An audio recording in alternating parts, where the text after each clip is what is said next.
Hello everybody, thanks for watching. I'm Dave.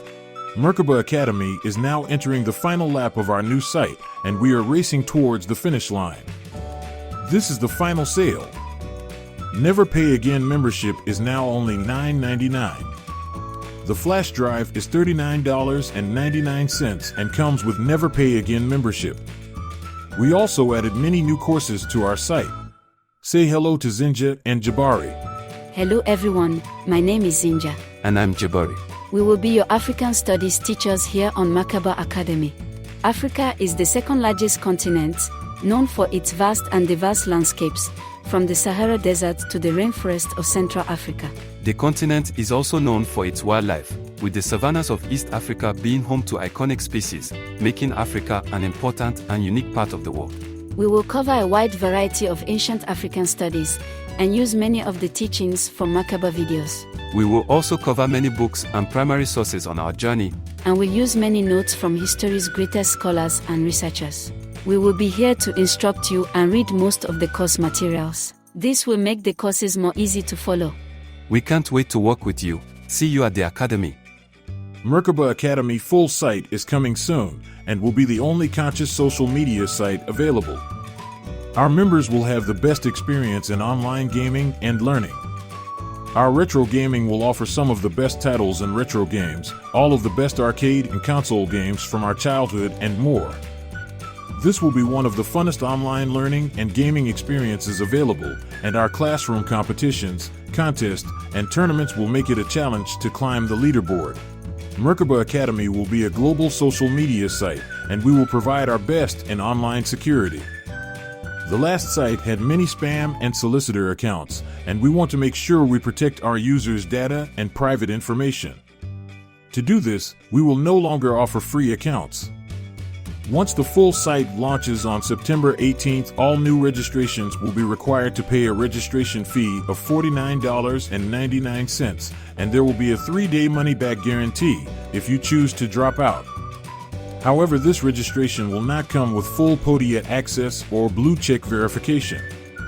Eliminating free accounts will protect the site and ensure that our users are surrounded with like-minded people. This final sale will end Sunday and will not be offered again. Mera Academy will feature many easy and challenging timed quizzes. Challenge your friends or classmates and earn points to help you climb the leaderboard. If you already paid for Never Pay Again membership, don't worry if you don't see your blue verified check yet. It will be there shortly or when the full site launches. On behalf of Mera Academy, we want to thank you for your membership support and patience. We are working hard to bring you the greatest conscious social media experience available. Please note that the site will shut down on Sunday for updating and will relaunch September 18th. All new users will be allowed to register on September 28th. Thanks for watching and see you at the Academy.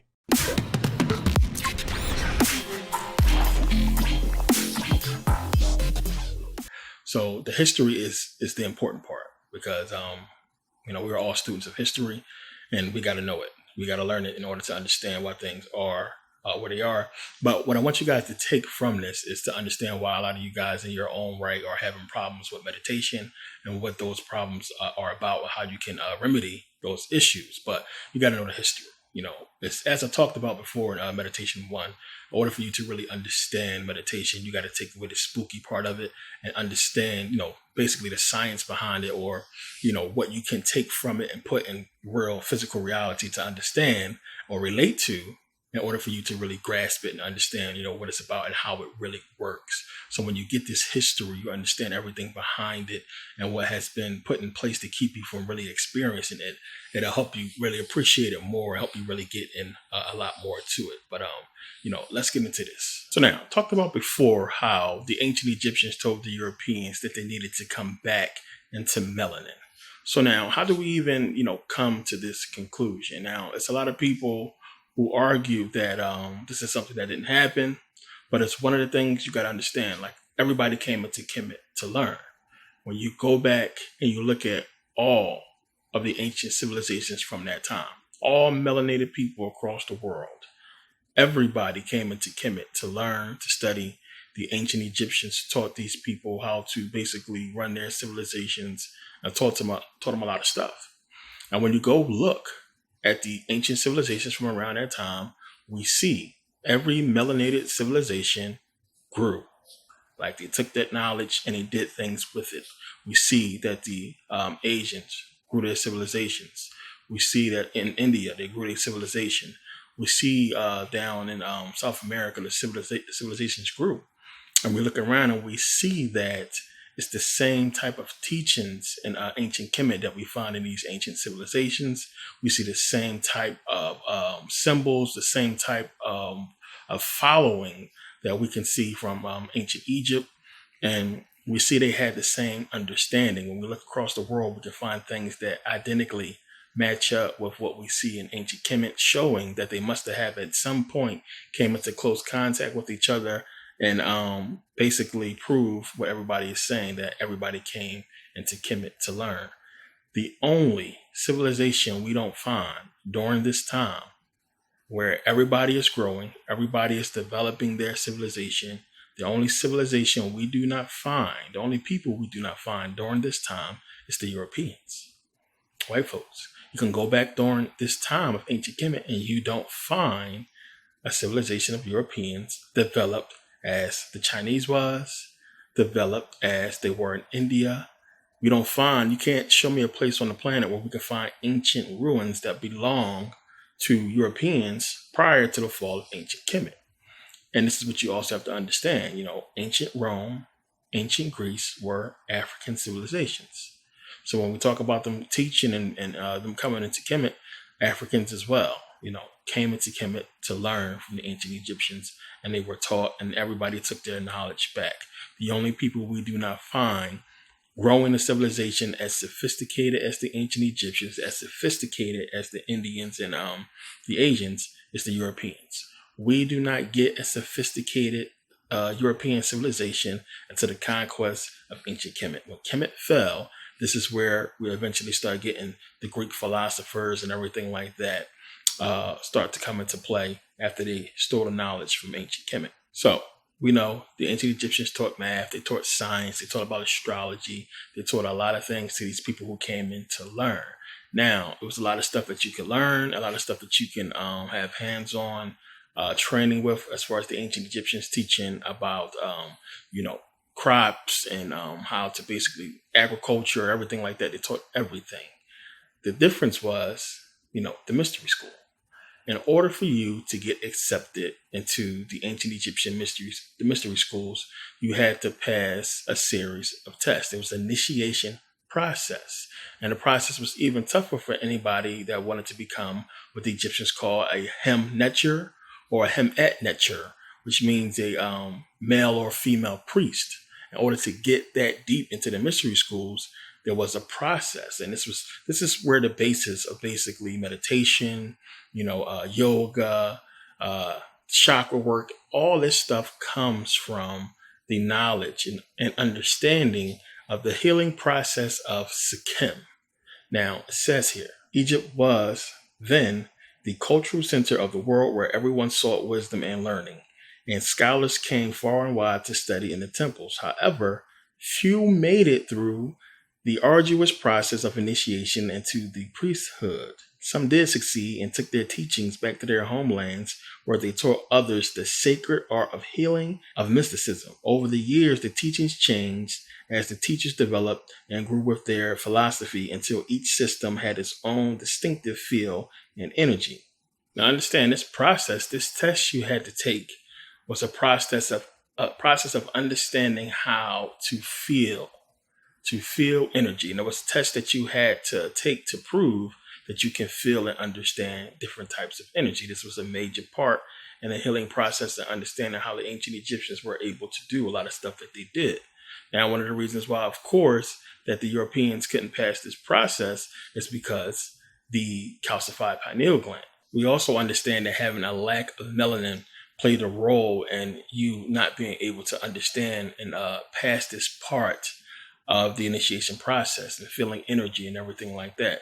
So we know that, you had Thales, you had Plato, Aristotle, Socrates, Pythagoras. We had a few ancient Greeks that were allowed to studying the ancient Egyptian mystery schools. A lot of people say, well, they were Greeks. That's another thing you got to understand. A lot of these first, because there is not a long list, and it's something you really got to think about. Remember, we are living in a society that is controlled by the conquerors, not the conquered. So they are telling a false history, and it's up to us to be researchers and go out and to, put forward what makes the most sense. And this is clearly one of the things that they hide. The thing is, there are so many reports and depictions that the first Greeks that were initiated into the mystery schools were Black or indeed mixed race, mixed Black and mixed Greek, or mixed with something else, which is one of the reasons why they were able to pass the initiation process of the Sekhem and prove they were able to feel energy because they were melanated. And this is one of the things that is talked about in the book Black Athena, understanding that the original Greeks were, Black, of course, before conquest. And it's something I'm going to talk about in the Sacred Science Volume 1 that's coming up. This is a long series that's going to be good. But we're going to get into a lot of this stuff. But we're Black. A lot of people know this already. When you look at the depictions we see of Socrates, a lot of people argue a lot of his features were Black. And we know, as I said, about Black Athena. And it's so much other things to point to this being so. The reason being, one, is there's only a small amount of Greeks that we could point to that actually made it into this part, the priesthood or the mystery schools of the ancient Egyptians. You would think it would be more. You would think it would have been a lot more information. And then also, you would think if they really got in there and got the knowledge that they need, it would be no need to conquer Kemet. So it's going to make a lot of sense in a second. But yeah, it says here, the origins of ancient Greek civilization. And it's commenting on the book by Barton Bernal. It says, Bernal rejects the theory that Greek civilization was founded by Indo-European settlers from Central Europe, which we know is bullshit. That theory, which Bernal calls the Aryan model, which it is, became generally accepted during the 19th century. Bernal defends instead what he calls the ancient model. The name refers to the fact that both Egyptians and Phoenician influences on the Greek world were widely accepted in antiquity. And this is easy for people to understand. One, you had the Aryans come down from the north after the Ice Age or what have you, start to come into what we know as Greece. And you had Phoenicians there. Eventually, as the Greeks admit themselves, that they were the ones who basically, they got the alphabet from the Phoenicians, which the Phoenicians got the alphabet from the Egyptians because the Phoenicians were Egyptians. A lot of people get confused with the names. These are lazy Black people, the Egyptians, Africans, whatever you want to call them. They, of course, was in that area. There's no reason for anybody to think otherwise, because we got to understand, one, if you're talking about Heraklion, which was that port, and we're talking about ancient Egyptians, Northern Africans being in that part of Africa for who knows how long. Of course, they would have, went north. Of course, they would be able to cross the Straits of Gibraltar to get over there from Spain and be in Europe, which they was. And if you ever flew from Egypt to Greece, it's not that far of a flight. It's really quick. You can fly right over there. Sailing, you can see how quick it would be to sail right across that area. It wouldn't take that long at all. On a boat, I flew back and forth between the two a few times. It wouldn't take them that long at all. But of course, they was in the area. And when you understand, the wars that happened, and when they came down and started to basically mix in and blend in with the ancient Greeks, how you got these mixed, Africans and Greeks, or white people, Aryans, and this is how they were basically infiltrated themselves into ancient Greek society. So understand, the Europeans that were too far from melanin could not be, initiated into the mystery schools. They couldn't get in. They couldn't pass the initiation. They couldn't pass the process. So eventually we know the Aryans, what they would have been called at this point, would go and mix in with every melanated civilization across the planet. And it's something you got to think of, connect the dots. You're in Kemet. You cannot get this information. You can't get into the deeper parts of the mystery school. So you remember that, well, wait a minute, these other races of people, these other groups of Africans, these other people who came into Kemet to learn, well, they got initiated. They got in. Let's go to these people and see if we can get in, which they couldn't get in as well. The mystery schools, even still, they taught what they taught, but it's not 100% clear exactly what the ancient Egyptians taught them or how much they taught them. But we can see from the structures and, what they have in these civilizations, like, in China and down in South America, it's amazing information that they must have learned from the ancient Egyptians. So they went to basically try to learn from them. They couldn't get in. They mixed in with everybody. They mixed in with, Chinese, came into India and basically took over and mixed in with them for a while. And we understand the whole concept. I talked about this in a Buddhism series about what happened once the Aryans came in and how they basically claimed they created Hinduism, Buddhism, or what have you. And a lot of this was going on. So we have to look at this. And again, you have to understand, go look around the world. We see during this time, we see melanated civilizations showing us the same type of knowledge and information that we see in Ancient Kemet. And we see that there is a comparison of the knowledge all around the world as it is in Ancient Kemet. And we know that these people came into study and were taught by the ancient Egyptians, which everybody talks about. But then you see nothing from white folks until the fall of Kemet. Something to think about and piece this together. You also have to understand them not being where they need to be at physically. They couldn't really understand spirituality. They couldn't really understand what the ancient Egyptians was talking about or why certain things was even important. Imagine trying to get into this mystery school and you can't grasp the fact that you can't get in because of something that you should be able to do that these other people are able to do. They couldn't understand it. They couldn't wrap their head around it. And I'm going to show you guys in the Sacred Science series about, one of the reasons why this was possible, and also how Greek mythology, and this is another big thing. We talk about Homer and a lot of the ancient Greek writers back then. You got to think about who these people really was. So I'm going to show you guys how, when we're talking about Greek mythology, when we're talking about all these characters, Zeus and Zeus and Prometheus and all these other people, that the pantheon of Greek mythology, these people, these beings were created by the Black Greeks, which makes a lot more sense to me when you understand what we're going to get into. They created these Greek gods. And it's going to be hard for people to accept this. But again, one of the questions you got to ask yourself, if you created, the pantheon of Greek mythology, I'm talking about the Greek gods, powerful as they is, all the stories, the mythologies and everything, if you created them, why would you then later, if you're trying to, bring people into the understanding of the whole Hellenization process, the whole Greek process. Now, as I talked about before, we know the ancient Egyptians understood a lot of it, but it makes more sense to understand that if these people that they were trying to force this stuff on understood it, but the reason why they understood it is because they created it. That makes a lot more sense, and that's exactly what it was. So think about it. If you're trying to push Greek culture, the Greek gods, onto civilizations of people, why would you not then use the pantheon of Greek gods if you created them? Why would you create Serapis? Why would you then go and dress like Egyptians instead of dressing like Greeks if you are the Greeks that created these powerful Greek gods? Think about that. If you have Hermes and Zeus and all these powerful Greek gods that's supposed to be white in your image that you created, why would you not push them as being the face, the forefront of your Greek religion? Think about that.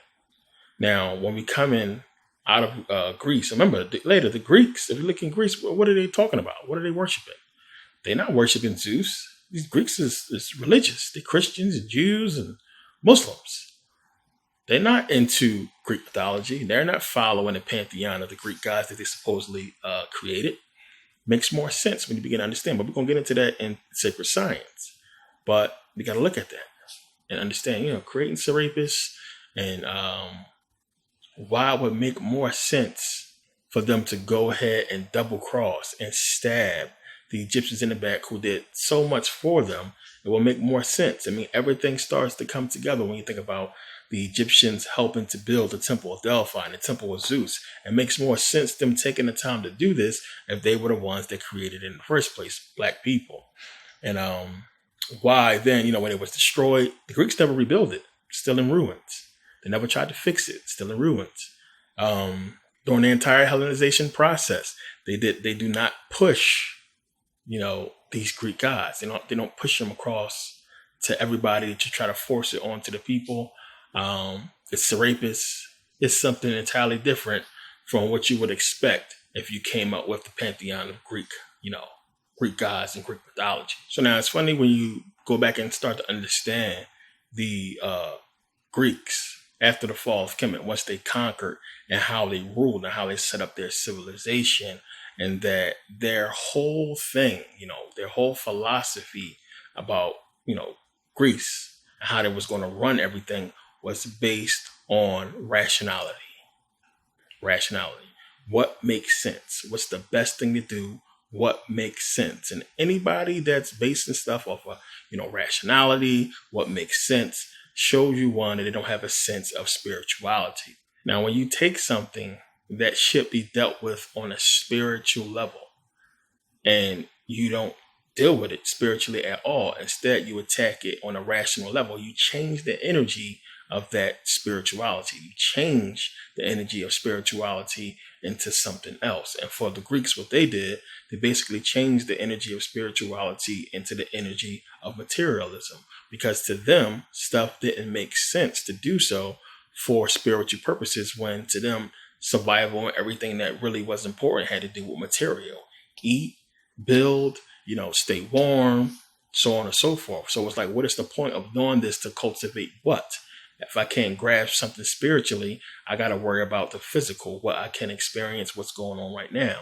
So they basically based everything on the rational level of materialism. And in doing so, they created this energy of materialism. And we see that's exactly how everything basically began to spiral with them and begin to take shape as far as them building and going forward the way they went, them fighting over the lands the way they went. I mean, just think about it. It was like you had an organized process for a long time. And once they finally took over, they couldn't control themselves. The Wars of the Diadochi shows you there wasn't a spiritual process in sight. They killed each other. They didn't really care about anything. You had them come together. They couldn't rationally, separate the land. They was thinking about materialism. This is mine. I want this. This is better. And they fought and killed each other over our lands. So within their own frequency and atmosphere, they created this energy of materialism and began to basically conquer North Africa and the lands that was, formerly the ancient Egyptian empire. But now I'm going to read from Dark Light Consciousness about this particular point. And this is saying here, over the centuries, as our ancestral tribes migrated and crisscrossed the earth, interacting with local climate and ecology, the pineal gland has undergone varying forms of influence. In the northern climates of Europe, the pineal gland experienced some degree of calcification. There is less calcification among people of Asia, and the least amount of pineal gland calcification among people of more direct African background. This may have implications for mankind's experience of spirituality. I've been talking about this for a long time. Some researchers speculate that there is an association with pineal gland calcification and humankind's gradual descent into the world of both materialism and materialist philosophy. This is suggested because the pineal gland is universally associated from Descartes to Kemet with the capacity to subtly see the literal and spiritual light within us. As we move more into the material realm and lose more of our capacity for sensitivity to these realms, there is increasing pineal gland calcification. So the more material you are, the more your pineal gland calcifies because you're not spiritual. We are now at the point in our collective history where we are so deeply embedded in materialism that large numbers of us even doubt the existence of a spiritual reality itself, let alone the connection between the pineal gland and the capacity to see within. The present materialist world order is an abject rejection of every traditional and spiritual institution from the peoples of Africa, India, Europe, the Middle East, and Mesoamerica. Our age is currently the most materialistic of any in the memory of the world, which I agree. We calculate the timeless orbit of the stars, yet fail to see the eternal cycle within our own souls. And this is exactly what I have come to suspect, and you have as well, as a lack of empathy, something that we all talk about. How can you do the things that we have seen these people do across the planet for centuries? Enslave people, starve children to death. You know, the things we've seen with 9/11, blowing up children in foreign countries and bringing buildings down on these people. It's a lack of empathy. It's clearly there. And there is a true love of materialism that we see with the Europeans. I mean, just look at everything that we've been seeing. I mean, look at the system they created. It's designed and created, to be basically, servant to money. Material, gold. If you got this material thing, you can be at a certain level. Everything that we are following has to do with materialistic stuff. It's very little spirituality, and they created a whole spiritual situation with religion that's really, it's really designed to basically make you want more material. I mean, it's giving you problems. It's causing conflict within yourself. But we look at how materialistic this stuff is. If you ever watch, I always talk about Mecum, the car auction, how these people can watch people starve to death in the street, kids starving to death, but go and bid, $1 million on the car that they're not really going to drive. We see this all the time. It's materialism. Everything is based off of it. How these people can basically, if you ever watch the show American Pickers, I talked about, these people be having, very expensive, rare cars and bikes and a lot of items that they don't want to part with, at all. They don't want to let it go. Dude come in there and be offering them all kinds of crazy money. I don't want to sell. It is more love in the material than it is, for the person. We see that how they are with animals because it's something that they can control. They love dogs more than they love humans. They love animals more than they love humans. They'll let a human, they'll march up and down the street for animal rights, right next to a bunch of homeless people that are starving to death on the street. So how was you putting so much time and effort and organization into, animals than human people that you can help and put back on their feet quickly? But they don't do it. There's more love for the animal because it's something that they can control and possess. Plain and simple. We see that with materialism and everything. Everything that they do. It's a materialistic, world that they live in, and everything is based off of that. And it just seems to be more important than true spirituality. And we see that itself, to put the value, so much value in materialistic things, and to base a society off of material rather than spirituality is something, that you gotta not have any feeling for in order to do so. That's why I talked about before how we see Black people in church getting the Holy Spirit, the so-called Holy Ghost, and, getting real spiritual. The same stuff we see in voodoo. We never seen Europeans do this. Never seen white folks do this. We never see them get that emotional, that feeling when it has to do with spirituality as it pertains to, energy, religion, anything. That spirituality is not there. And we see how it's falsified with people like, Benny Hinn and all these people, these television evangelists that go around fraud and faking it for the money. Because that's basically what it's about. Everything that they do, the reason why they are in the position they are in and structured the way they are, because they put more energy into the material than spirituality. We are way more rational and more understanding because we're like, it's not that serious. I'm not going to pay all this money for no car. I'm not going to pay all this money for that. And it's what they're changing within us, as you can see with hip hop culture. But it's deep when you really start to think about it. It makes a lot of sense when he's talking about the calcification of the pineal gland and how it directly has to do with the lack of empathy and you wanting more material and being more caught up in the materialistic realm. Now, again, I know it's a lot of people who don't like to talk about melanin and don't get caught up in that whole conversation. A lot of people think we just make too much of it. They don't understand the importance of it. So as I showed before with Dr. Carl Marat talking about chagas, I want you to watch this clip and understand how important it is.